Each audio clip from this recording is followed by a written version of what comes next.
was reading your socials this week. You had some clarity. Your mailbag has been, it's what I have read as a tennis fan. Since I retired, I feel like I can kind of keep, I'm obviously follow the game nonstop now, but there was certainly a 5-year sunset after I retired where I was kind of a lukewarm viewer just because I still think I was a little bit burnout. Questions about the mailbag. What's the current status? Obviously there was some turmoil at Sports Illustrated. Tell us it's still alive and well, please. Oh man. All right. I could do just that. Andy Murray, Carolyn Wozniacki. We talked about Kim Clijsters, a bit of a comeback. It was a dodgy few months over at Sports Illustrated, but we seem to have been rescued by a responsible steward, and the mailbag's back. So it was good. It was, it's a lot of fun. It's a labor of love. If people enjoy it, I should pepper you with some mailbag. I mean, the questions are always all over the map. A lot of Hall of Fame questions, a lot of Roger Rafa Novak. Stella H wants to know, she wants to get her tennis fan father-in-law a creative tennis gift. Did I have any ideas? You want to, what would you have Stella get her tennis-crazed father-in-law that's not presumably obvious like a racket? Anything? Swing Vision. I was going to say the same thing. Swing Stick. Yeah, I was going to say Swing Vision, or email Andy Roddick Foundation and get him a hit on Arthur Ashe Stadium. Ooh.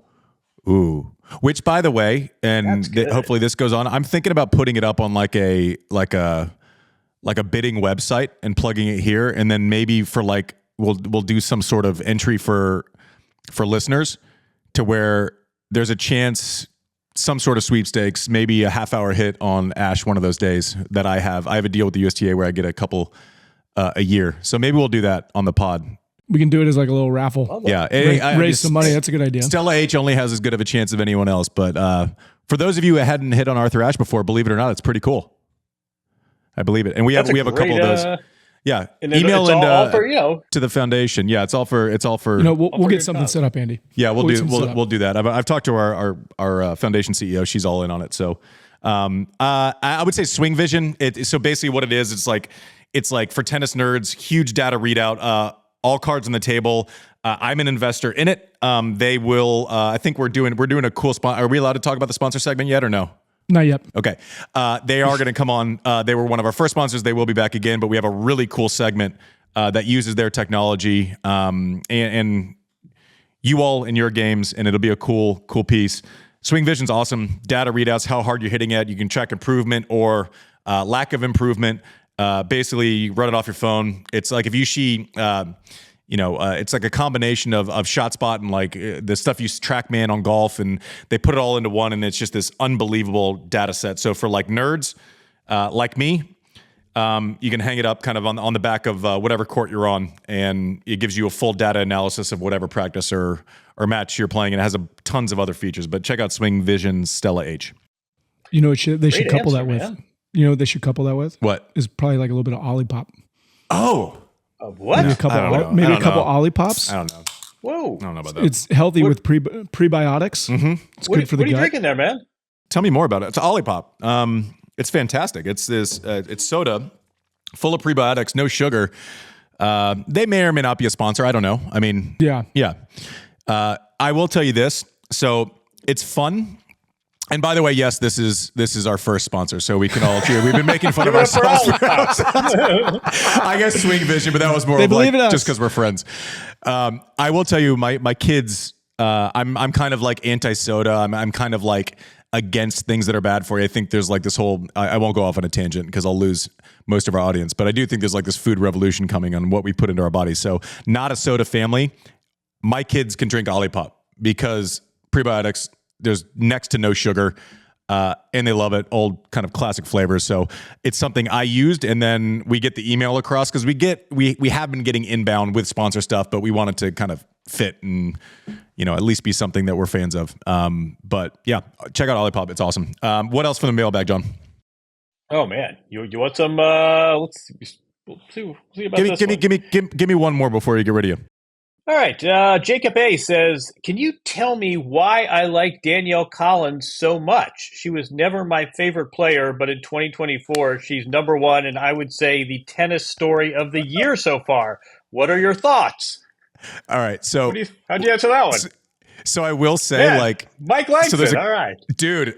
Love Danielle Collins. So I'll say, like, of our team, Techie Sean is kind of the only one who is much of a tennis fan. Mike's a sports fan, so he knows kind of the slams and the whole thing. Social Sophie has no clue about tennis. She is learning at a rapid pace, and she's the funniest meme queen on all of tennis media. But Mike Hayden, this, like, I actually shouldn't be the one to answer this. You love Danimal. Her energy is just incredible. I mean, we talked about it on the podcast last week. I mean, she just brings this like emotive nature that I think any sports fan can like relate to, you know, and I just love that she's fiery and she's yelling back at the fans, you know, and I mean, who doesn't love a nickname Danimal? Danimal. It's a great name. I mean, I'm upset that this is like her like ride into the sunset because I'm just like meeting her for the first time. But that's part of what is like awesome about it too. Like it's like I tell the story during the Miami final on Sundays. We go out for a family dinner with Brooke's parents and our kids and the whole thing most Sundays when we're not traveling. And it was when she was trying to, you know, close out the Miami final. And so everyone was in our living room kind of waiting to go. And I said, hey, I want to see this. I want to see if she closes this out. And my kids who, you know, our son just discovered that I ever played tennis when he went to kindergarten. And that's 2 years ago. Our daughter, I think, doesn't really understand it. So we're not like, we have nothing, like I have nothing in the house that's tennis at all. So that it's not as if we're like a tennis crew. Brooke's parents kind of don't follow as much since I retired. Brooke, you know, barely liked watching when she had to watch my matches. But they sit down and watch Danielle Collins, and I give them kind of the story of like, this is her best tournament ever, and she's announced her retirement. And, you know, and the way she was emoting, and they didn't have to guess what was happening. You don't have to be a diehard tennis fan to relate to the emotional set that Danielle Collins brings to like every match. And they're often different. Like in Charleston, she was pretty calm. It was a little bit more relaxed. She had confidence.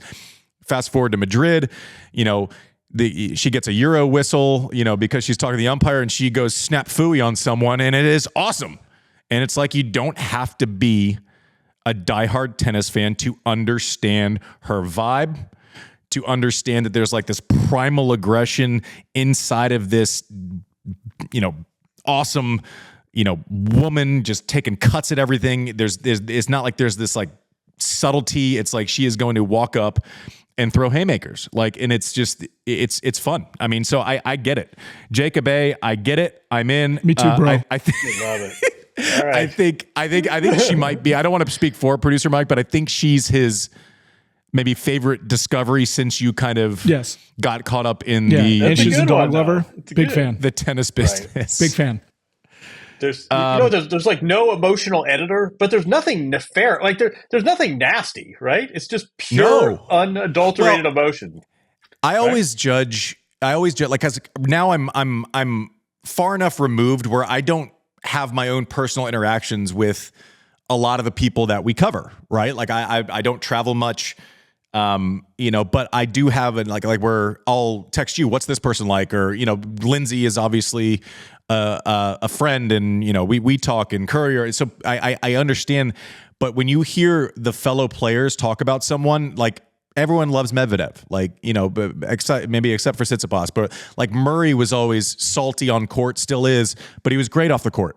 Like there was never an issue. Like, and some people behave well and are pricks off of the court.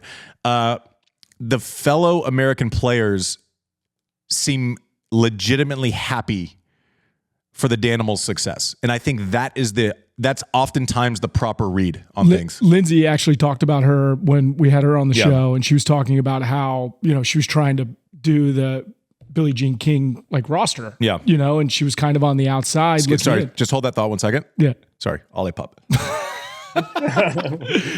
Okay, as you were. But you know, and she talked about how gracious Danielle Collins. John, we're going to have to send you some don't interrupt. Mike's in the middle of something serious here. Come on. I was trying to get people to go watch an old episode, guys. This isn't the fucking Wertheim show. This is the Hayden show now. Come on. But ultimately, that she was very gracious in not making the roster, but then having this run. And I just think, Go listen to Lindsay Davenport talk about it. She'll say it better than me. So I want your take on one more thing, JW, and then I'm going to let you go. And this has been making me laugh for like the past 24 hours, just kind of mostly to myself. So we do this kind of midweek pop-up show because of some logistical issues in Charlotte. Last week. And so we ended up doing basically 2 shows in the week where we normally just do a big Tuesday release and then get ready for the Sunday show that you're currently watching on T2. So it was more like a team, like a Dan Patrick type where we're all talking back and forth and everyone's in studio, and Techie Sean had a question and Mike was in, and Social Sophie gave her movie review of Challengers. But my favorite thing is it's like separately separately in the last day, Sophie came in yesterday and she was doing something else at our house, and she's like, well, I was like, how'd you feel after you were on air, because she had never been on air before. She was like really nervous. It's like, I mean, it was fine. I mean, I could have done this, it was kind of self-critical, which was cute. And then she's like, but then this bitch like started telling me like my movie review sucked, and I was just so they're getting feedback like from the public now, which I find endlessly entertaining. And Mike, he said like the grunt that someone said in it was like boo it, and they're like, producer Mike doesn't even know that's fucking Rublev's grunt. Like they're starting to catch heat. I mean, which I stay out the comment section. Give them advice as someone who writes opinions for a living and then probably gets blowback on 20% of them. Just coach producer Mike and Social Sophie on how to deal with the limelight. Oh man. Don't read the comments. Every now and then go back at someone and make them defend it. Because every now and then you write back to someone and you say, I'm just curious. We can have a difference of opinion, but why would you bring that level of incivility into the conversation? I mean, I couldn't imagine going up to a stranger and ever writing that. And 9 times out of 10, they say, oh my God, I'm so sorry. I didn't realize, I got a little carried away. I love what you do. Every now and then push someone and make them twist a little bit. But yeah, don't read the comments. Don't write anything about Novak Djokovic. And otherwise, you'll keep it to Danielle Collins. You'll be all good. But yeah, I mean, honestly, there's a serious conversation we should have another time about social media and how jarring it is. And I'm of a certain age, and it's still a little bit. It's wild when strangers are like just saying horrible things that would get you in a bar fight. I cannot imagine being a 19-year-old tennis player and have someone say, you fat cow, learn how to hit a backhand. Don't read the comments. If you do, every now and then challenge someone. That would be my advice. or read the comments and definitely let me know what they're saying, because it's endlessly entertaining for me. And by the way, when it's like, how could you reach this level of incivility? Like, I might be with the other side, because Mike did say Laver Cup this week. So how do you pronounce it? So that deserves to just get crushed. Laver? Laver. I shouldn't say that because it's like blasphemous to say effing, but like it's at you, not him, obviously. But okay, Laver.